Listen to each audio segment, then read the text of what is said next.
In Panama City, Florida last night, President Trump predicted that continuous Democratic investigations will only help him get reelected. Because while we are unleashing an unprecedented wave of prosperity, the Democratic Party is trying to return us to the failures of yesterday. But while we're unleashing an unprecedented wave of prosperity, the Democrat Party is trying to return us to the failures of yesterday. They want to do investigations instead of investments. They want to do what they're doing, which looks so foolish, and maybe I read it wrong, but I think it drives us right on to victory in 2020. In the good old days, the Dems could say, hey, Trump's a jerk, and pretend that was a policy statement. Now that things are so good, they need an actual idea, and they're struggling. So it's their fixation on their own anger that may steer Trump to victory in 2020. But if that's true, why tell the people running against him now? Maybe because Trump knows they aren't listening? That's what happens to the possessed. When locked in a compulsive addiction, they can't hear anything but excuses, self-delusion, and their own incessant need for more. That's cognitive dissonance, when reality intrudes on your fantasy. And for the media, reality of the Mueller report intruded on their fantasies of a far different outcome. But instead of admitting this outcome is real, one that was told plainly months ago, they deny it really happened. It's like when science says smoking is bad for you, but the smoker says, but look at all these old people who are still smoking. They look fine to me. So the media screamed for the Mueller report and got it, but they got the real version, not the fantasy. So they keep on smoking, knowing it's hazardous to their 2020 health. Got a giggle out of you, Dana. There you go. All right, well, that's all I need. I feel like Trump is daring them to focus on issues. Well, so President Trump is saying this, but you don't have to just take it from him. Take it from Nancy Pelosi. Yeah. She's the Speaker of the House. She keeps saying, the president's trying to goad us into impeachment. Let's not be that stupid. Now, I do think that it's like a slow impeachment boil. Right. Right? She wants to just turn up that heat slowly. But then you have people like Al Green, the congressman. I don't remember where Al Green is from, but he's very much for impeachment of the president. He was for that on, I think, January 22nd, 2017. But he is worried that some on the left won't be enthusiastic to vote in 2020 if they don't try to impeach. So the Democrats are trying to figure this out. Nancy Pelosi's got a hold of the reins, but I don't know how long she can hold them back. Jesse, seems like they're in a pickle. Great analogy, Greg. Thank you. Stole that one right from me. I would say the Democrats had two psychotic episodes within the last 2 years. One was the Trump election. Right. The second was when Mueller said there was no collusion. Exactly. So now you have a really sick, deranged base in the Democratic Party that the reckless media and the pundits have kind of allowed to manifest itself as angry and hateful.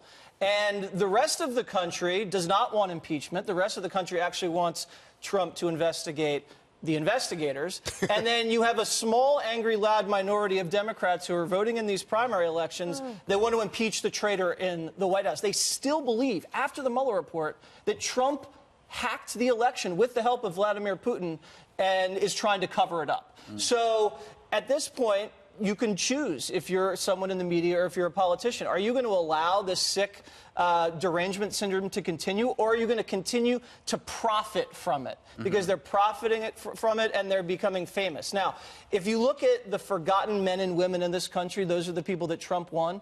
The Democrats have still forgotten them. Trump's still hitting everybody hard with trade and jobs and economic security.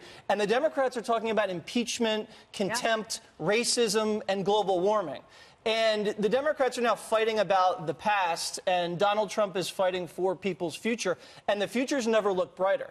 More Americans now, by 20 points, think the country's headed in the right direction as opposed to under Barack Obama. His approval rating is at an all-time high, and the media credibility is in an all-time low. And the media is circling the wagons around Adam Schiff, Jerry Nadler, and the former FBI director who investigated both presidential candidates and botched both investigations. Yeah, Emily, believe it or not, Jesse brought up a good point.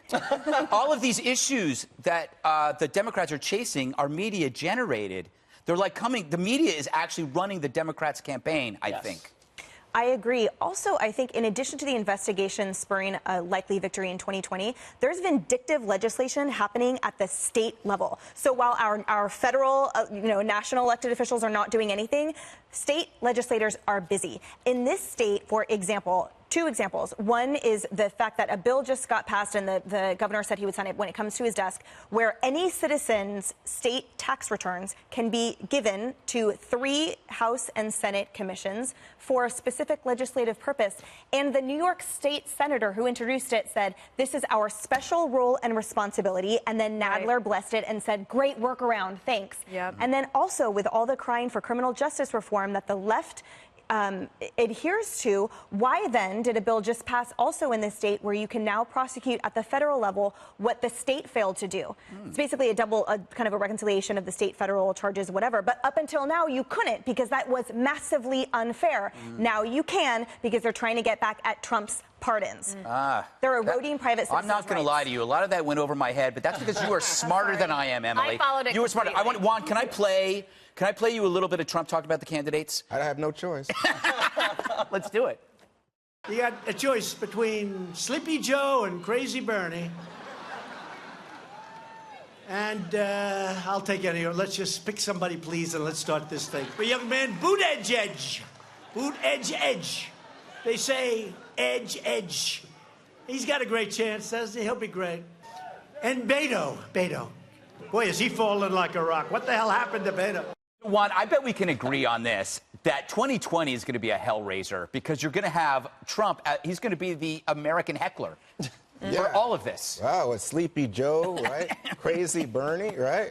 I'm already laughing. And deranged Donald, right? So there's your choice, America. But, you know, what strikes me in listening to all of you is that you guys just drink this Kool-Aid for the Trump. I'm blind. I don't see that, in fact, even with the economy doing well, only 40% of Americans say we have a favorable opinion of this president.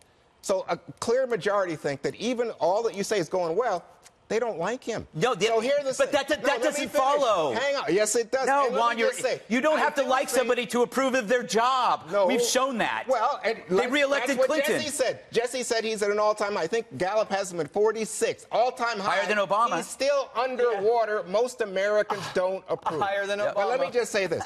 He may be right about impeachment helping him because it lets him play the grievance victim game. Oh, where did he learn that from? The Democrats the media's going after him. Oh, gee, do you think maybe Americans think there's a problem here? They're pretty happy with how the country's going. You don't have to like your boss. You don't have to like your president. He said, oh, Mueller's so terrible. Mueller wanted the FBI job. When we know that's not true. We get it, Juan. For 2 years, you don't like the president's personality. But the country's going great. No, but the guy tells lies. Today he said most transparent. He never testified. He gave written answers, William. All right.